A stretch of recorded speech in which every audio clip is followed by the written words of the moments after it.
Boche gold and diamonds. Buy now pay later. ശമ്പളവും പെൻഷനും അനുവദിച്ചു തരുവാൻ ആവശ്യപ്പെട്ട് കലാമണ്ഡലം യൂണിവേഴ്സിറ്റി റിട്ടയേർഡ് ടീച്ചേഴ്സിന്റെ അനിശ്ചിതകാല സമരം 3-ാം ദിവസം പിന്നിട്ടു.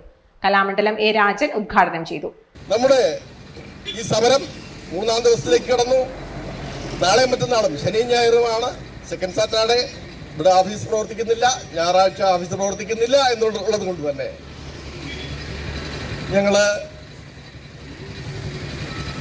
ആ ദിവസങ്ങളിൽ കാരണം ഈ വ്യതിരകർണങ്ങളിലെ ഗാനാലാപനം പോലെ എന്നൊരു ചൊല്ലുണ്ട്.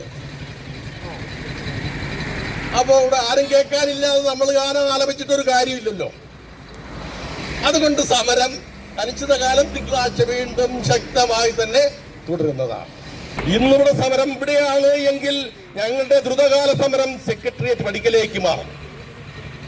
ഞങ്ങളുടെ 9 സഹപ്രവർത്തകർ മരിച്ചു.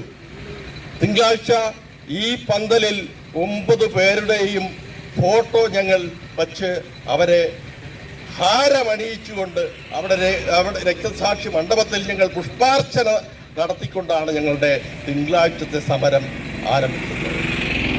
കലാമണ്ഡലം കെ ഹരിനാരായണൻ അധ്യക്ഷത വഹിച്ചു.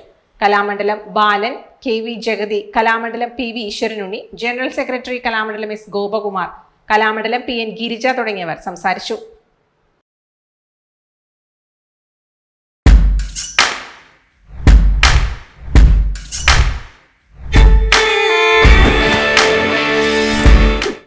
Dot view news.